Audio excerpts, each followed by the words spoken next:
Salut à tous, c'est Flo pour Alcon France, j'espère que vous allez bien. On se retrouve ce mardi 17 mars pour un nouveau point de marché. Alors, que de nouveau depuis hier? Ouais, des petites choses, notamment le Bitcoin qui repasse au-dessus des 75K. On ira voir tout ça après, bien sûr, dans les graphes. Sinon, on a toujours Donald Trump qui vocifère aux États-Unis. Il est tout, comment dire, il est pas content, il est tout colère, le pauvre ami Trump. Pourquoi? Eh bien, parce que il voit bien que ça part un peu en sucette en Iran. Il a fait appel au Japon, à plusieurs pays d'Europe, et voilà, des pays de l'OTAN, pour qu'ils viennent l'aider à sécuriser le détroit d'Ormuz, qui est sans doute miné, bloqué par les gardiens de la Révolution. Et qu'est-ce qu'il a reçu en retour? Eh bien, un non plutôt poli, mais plutôt froid de la part de tout le monde, hein. Je crois que les plus polis, ça devait être les Japonais qui disaient que pour le moment, ils étudiaient la situation. Les Allemands, les Anglais, clairement, ont dit vous nous avez pas consulté, on n'a pas, ça on fait pas partie de cette guerre, donc c'est hors de question qu'on se mouille plus que ça. Les Français, bon, eux, ont envoyé leur porte-avions, mais plutôt pour sécuriser des intérêts qu'ils ont eux dans les pays arabes, notamment avec un partenariat de défense qu'ils ont, sauf erreur, avec les Émirats arabes unis. Donc, l'ami Trump, il se retrouve beau coincé comme un canard dans sa mare. Et il sait plus trop quoi faire. Et pendant ce temps-là, eh bien, on a le prix du pétrole qui continue de faire le yo-yo entre les autour, on va dire plutôt autour des 100 dollars le baril. Autant dire que ça, c'est pas hyper arrangeant. En fin de semaine passée, il y a eu les chiffres échos, des chiffres échos qui sont tombés. Eh bien, on a l'inflation qui est quand même rampante, alors que ça devait être quelque chose de passager sur l'année 2025, ça allait être réglé, que voilà, il allait faire absolument tout son nécessaire, sortir tout son arsenal de deals pour que cette inflation soit réduite à néant et que enfin il puisse intimer l'ordre à notre cher ami Powell de baisser les taux à la Fed, eh bien on se retrouve dans une situation où l'inflation est de retour, ou en tout cas c'est pas calmé, les chiffres sont pas bons, on a finalement les chiffres de l'emploi qui sont pas terribles aussi, avec gentiment des, des destructions d'emplois qui sont de plus en plus grandes. Ce fichu pétrole qui grimpe, tout ça, ça amène à quoi? Ça amène à des prix bien sûr plus hauts, mais surtout une consommation qui est gentiment en train de baisser aux États-Unis. Donc, ça commence à faire pas mal de petits wagons qui se mettent au bout du train de ça va pas fort. Donc, il va falloir surveiller ça de près. On en a parlé dans le live la semaine passée, et je vous en ai aussi touché un petit mot il y a quelques temps déjà. Il y a un autre cadavre là qui est en train de gentiment puer au fond d'un placard, c'est tout ce qui traite de ce qu'on appelle de la dette privée.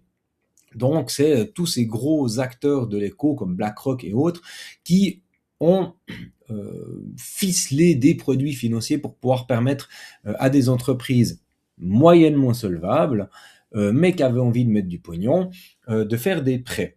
Des prêts avec, enfin plutôt des emprunts, pardon. Des emprunts avec des taux plutôt hauts.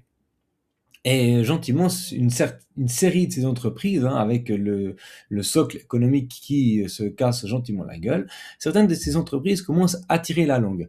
Du coup, tout le système qui a été mis en place commence à devenir bancal, avec des instituts qui veulent retirer leurs billes de ces produits financiers. Et qu'est-ce qui se passe? Eh bien, ils ne peuvent pas. Tout simplement, il y avait des petits caractères au fond du contrat qui disaient que, attention, on peut retirer que quelques pourcents de son investissement ou des choses comme ça. Sinon, on bloque tout. C'est pour éviter que tout se casse la gueule. Donc, ça commence à puer un peu de partout quand même, sérieusement. Qu'est-ce que ça donne sur des graphiques? Bon, on va commencer par un peu de pétrole. C'est nécessaire, ma foi, c'est le contexte qui nous l'impose.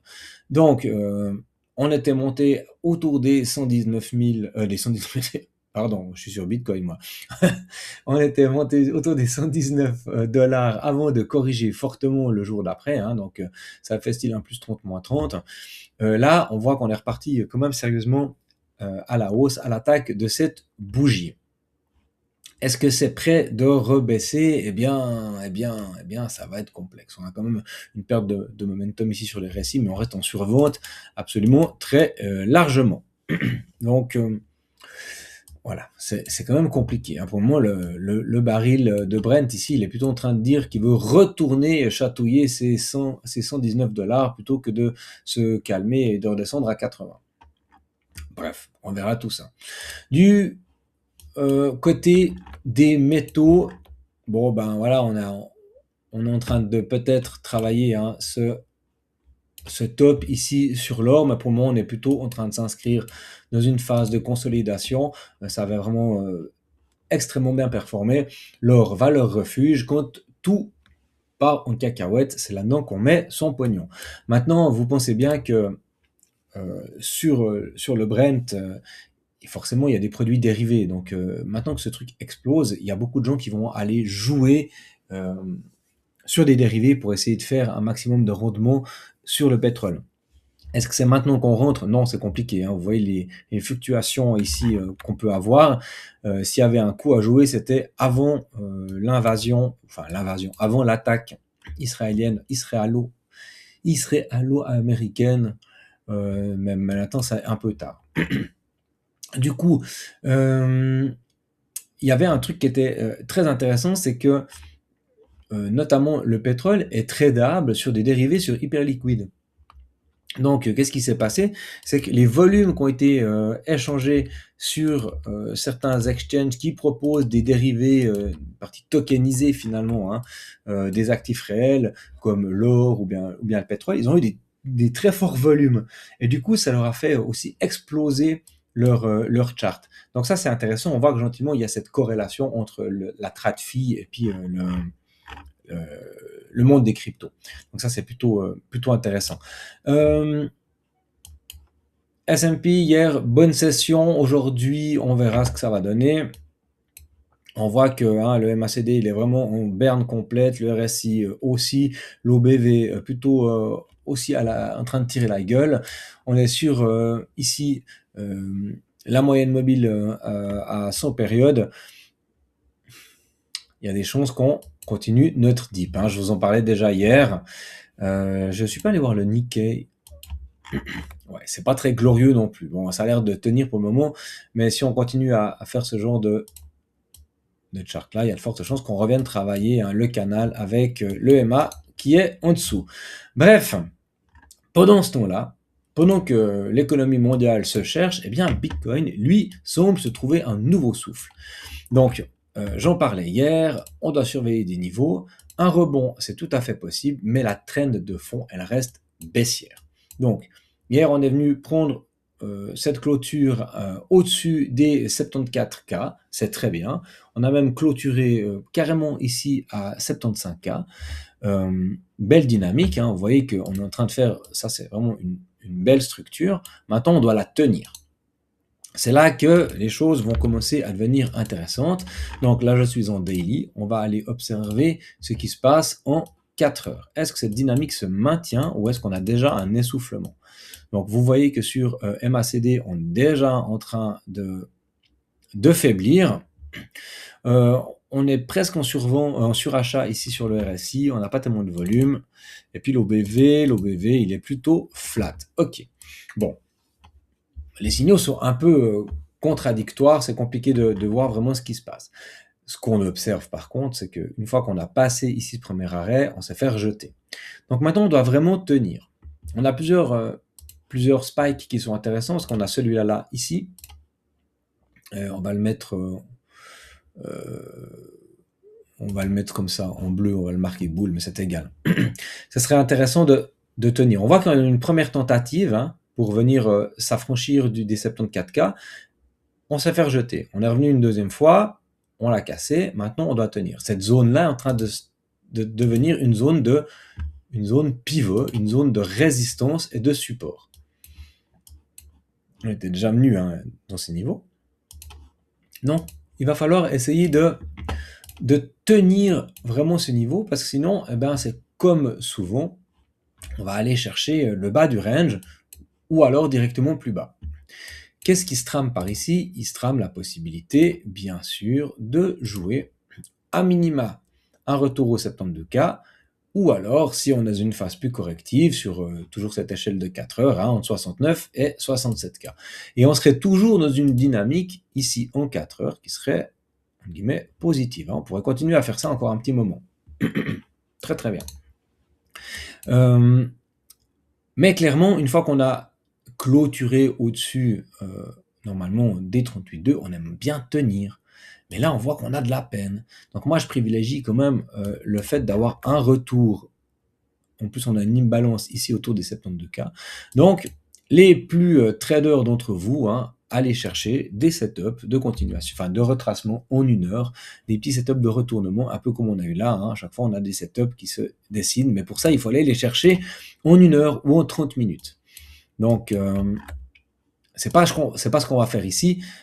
L'idée, c'est plutôt de vous donner une tendance globale, avec les possibilités. Donc, première possibilité, retour, premier arrêt. Si on a de la force, ce qui ne semble pas être le cas, eh bien, on pourrait repartir à la hausse. Sinon, c'est direction, zone de rechargement ici entre les 69 590 et les 67 874.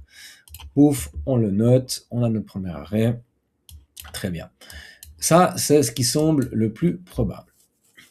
Maintenant, on est toujours à la merci de deux choses. On a cette première zone de short qui nous intéresse parce que pour le moment, la dynamique, elle semble être plutôt à la hausse. Mais pour moi, la zone finale de livraison du prix, ça reste autour des 60K, venir retravailler cette mèche. Quand? Eh bien, c'est la grande question. Est-ce qu'on a besoin de d'abord faire le dip, consolider, repartir à la hausse, ou est-ce qu'on va d'abord aller en haut? Eh bien ça, on ne sait pas. Pour le moment, sur ici, les ETF, on voit que hier, on a eu un bon inflow, 200 millions, c'est intéressant. Sur ETH, on est autour des 35-36. Solana, toujours positif. Donc, de ce côté-là, ça rentre. Maintenant, qu'est-ce qui s'est construit? On ira voir après, vous verrez, c'est intéressant. Souvenez-vous de ce que je vous ai dit hier. Eh bien, on voit qu'on n'a plus beaucoup de positions short, on a des positions longues qui s'ouvrent. Hier, qu'est-ce qu'on observait? Donc hier, nous étions le 16. On était là. Hein. Hier, sur le CVD spot, on était à plat, complet. Donc, on avait le CVD futur qui augmentait, le spot était à plat. L'open interest était OK, alors qu'on était dans une belle phase. Ben, l'open interest a bien fait son travail, il a bien augmenté, et on a acheté partout. Bon, qu'est-ce qui s'est passé du coup? C'est qu'il y a des gens qui ont sans doute acheté cette cassure. On a sans doute acheté cette phase haussière-là, notamment sur le spot, avec sans doute l'idée aussi d'aller jouer un peu plus haut. Donc, maintenant, on voit qu'on a des positions qui sont construites plus bas. On va vite voir les niveaux 72 600. 72 600. Donc voilà, les gens ils sont positionnés là-dessous. Par là-dessous. Beaucoup. Donc, ça nous donne des targets de retracement. Donc, forcément, ça nous appelle à quoi? Ça nous appelle à revenir autour du premier arrêt. Donc, il y a eu ce mouvement-là qui s'est fait. Hop! Et là, on voit qu'on a eu cette bougie d'impulsion qui s'est faite, et les gens ont commencé à acheter ces niveaux-là. Bon, eh ben, il faudra voir maintenant si on a envie de les sortir, si le marché peut venir les sortir, ou s'il a encore assez de carbu pour aller chercher des niveaux plus hauts. Bon, voilà. Comme ça, vous avez un peu les zones pour Bitcoin. Je le trouve toujours aussi complexe à se positionner, parce que pour le moment, on n'a pas de signe hyper évident. Les clôtures sont plus hautes. On est toujours dans des zones de retournement, mais c'est vrai que l'amplitude, elle est assez haute, parce qu'on passe de 62 à 76. Donc, on a quand même une plage de variation qui va presque à... On peut même aller plus bas, mais en tout cas passer 20%. Et il y a des jolis coups à faire dans ces 20%. Mais ça s'adresse aux traders. Ethereum, c'est un peu la même chose. On est parti prendre ces niveaux ici des 2198 $ pour maintenant, en 1 heure, on va revenir d'abord sur du daily pour vous montrer tout ça sur une plus grosse time frame. Donc, on s'est affranchi, on a ces 2 bougies d'impulsion sur 2 jours, on est parti vite et fort. Qu'est-ce qu'on peut observer? On a tout qui est à la hausse.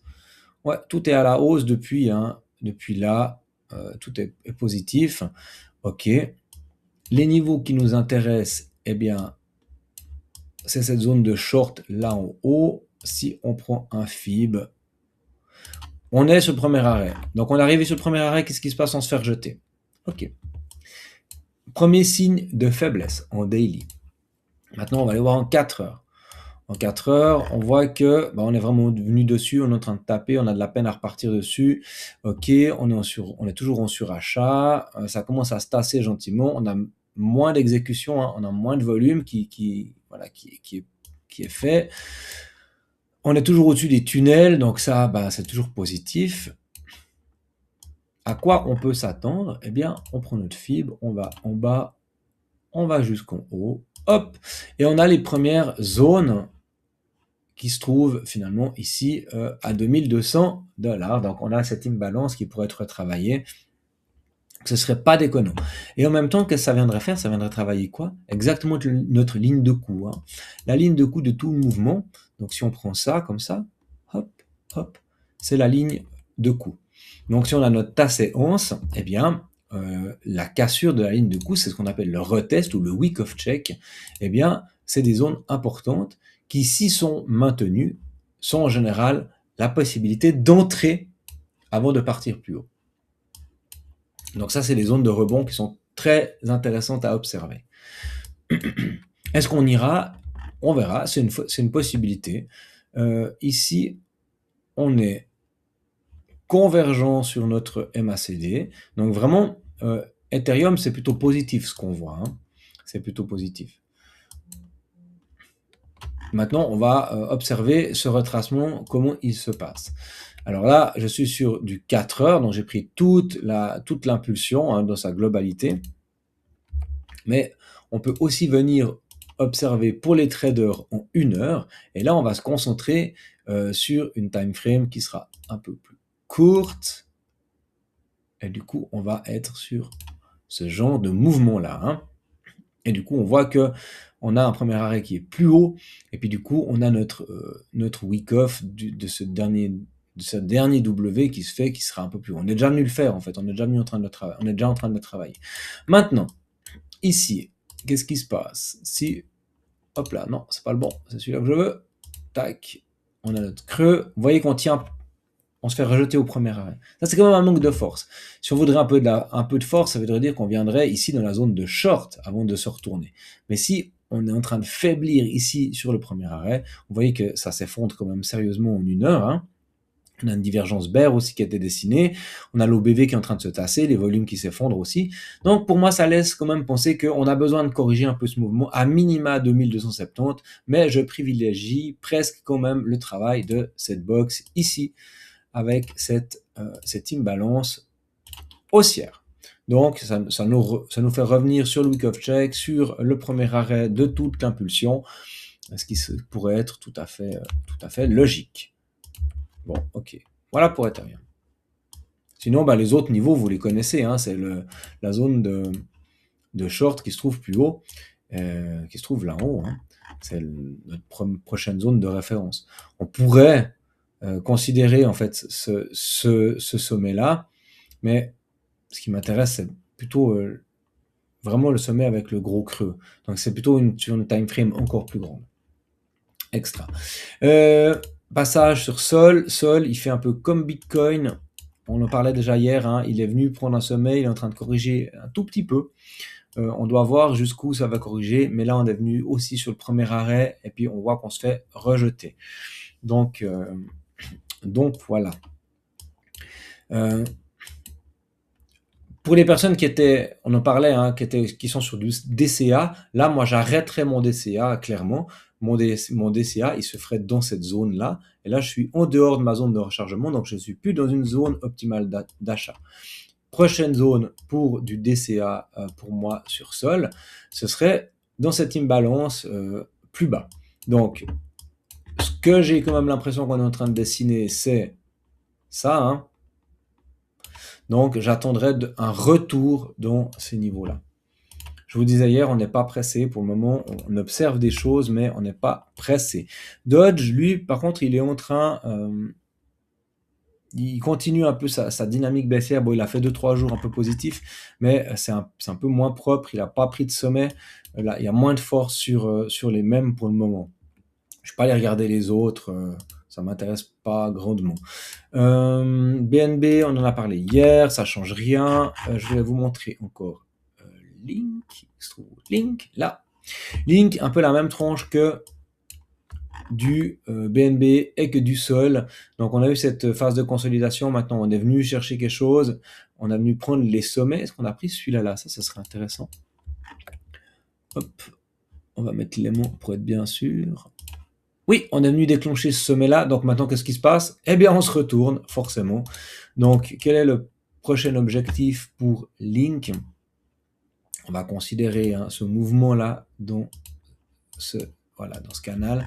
Donc soit, et ce serait préférable, on tient les 9,63 $, donc on agit comme ici comme une zone de support, hein, donc ces zones-là ont été vraiment des résistances. Une fois que c'est break, ça doit redevenir un support et on ne doit pas repasser dessous, sinon on réintègre, ça devient pas un breakout mais on fait un fake out, et là ça nous renverrait pour moi sans doute autour des 9 $, entre 9 et 8,7, voire même la possibilité d'aller enfin retravailler cette mèche ici, hein, autour des 7 $ et quelques. C'est tout à fait possible. Mais pour le moment, on n'en est pas là. On est en train de, voilà, ça consolide gentiment. On a le RSI qui est en hausse, le MACD, il a une petite perte de momentum. Par contre, ça c'est intéressant, les volumes sur Link ici sont plutôt intéressants, hein. Plusieurs jours d'affilée avec des volumes qui sont... Oh, je vais vous les mettre en grand, comme ça on les voit bien. L'échelle, elle est là. Voilà. Donc, on a cette augmentation de volume. Quand on a comme ça des augmentations de volume, c'est qu'il y a quand même un intérêt qui se passe. Alors, on n'est toujours pas sur des volumes très très forts, mais tout de même, on est plus sur ces rikiki volumes du mois de janvier. Donc, il y a quand même un regain ici d'intérêt pour se dire que oui, il y a des gens qui construisent des bagues plutôt long terme sur du Link. Voilà. Je vais pas aller beaucoup plus loin. J'en ai parlé juste avant, je continue, je vous fais juste un mot sur Hyperliquid. Donc je vous disais, hein, il bénéficie de la possibilité de trader de l'or, de trader du Brent en actif tokenisé finalement, hein. Donc ça c'est intéressant. Si vous avez la possibilité d'aller sur Hyperliquid, en plus il y a souvent... là, sauf erreur, il y a des airdrops qui doivent arriver prochainement. Ça, on vous en parle ici dans la partie airdrop. Ça, c'est libre, hein. Vous pouvez venir, c'est accessible à tous, donc n'hésitez pas à nous rejoindre sur la plateforme. Vous avez tous les airdrops qu'on a à l'œil. Donc, il y a à chaque fois des articles très bien détaillés qui vous permettent de savoir comment faire, où aller placer des billes, en fait, pour éventuellement avoir des airdrops. Et puis, pour les personnes qui ont envie d'aller un peu plus loin, de pouvoir bénéficier vraiment d'une formation en trading, d'avoir aussi des notions vraiment fondamentales sur le marché crypto qui est si particulier, eh bien, vous avez la possibilité de rejoindre la partie Elite Investor. Tout ça, ça se passe ici dans nos programmes. Donc, n'hésitez pas à venir fouiller, vous poser vos questions si besoin, et on y répondra avec grand plaisir. Autre point hyper intéressant que je dois vous parler, hein, parce que bah voilà, dans ces phases de marché très compliquées où on ne sait pas trop comment se positionner, on n'a peut-être pas le temps de trader et en même temps on ne sait peut-être pas forcément le faire de façon optimale, quand vous commencez à regarder des charts en 1 heure, c'est vite complexe. Eh bien, moi, je vous invite à prendre connaissance de l'algorithme qui a été développé sur Bitcoin par l'équipe d'AF Capital Market. Donc, ça se passe sur Vantage, le partenaire, le broker. C'est 100% automatisé, c'est un accès gratuit. Bien sûr, il y a des frais hein, quand on est sur ce genre de choses-là, mais par contre, c'est accessible à tout le monde à partir de 300 €. Et puis, vous voyez, on a un RIO mensuel qui est entre 2 et 8%. Donc, on vous vend pas la lune demain, vous n'allez pas être milliardaire avec ça, mais par contre, c'est un bon moyen, dans ces phases de marché qui sont complexes, d'avoir un produit qui va, pour vous, travailler, essayer de préserver votre capital et le faire fructifier à minima avec les intérêts composés, hein, même 3 par année, ça devient extrêmement intéressant. Vous avez ici la liste des personnes qui ont, préparé pour vous cet algo. Nous, on a d'autres surprises qui pourraient arriver, durant l'année, mais pour le moment, déjà, cet algorithme ici, autour du Bitcoin qui est très intéressant. Si vous venez, dans l'application, vous avez, l'interview, de 2 développeurs, comme ça, vous voyez un petit peu, comment ça se passe. Ils vous expliquent un peu tout et ils répondent aux questions de Valentin et puis en même temps, eh bien, si vous aussi vous avez des questions, n'hésitez pas à les poser. Vous voyez qu'il y a déjà des personnes qui l'ont fait, heu on y répondra volontiers.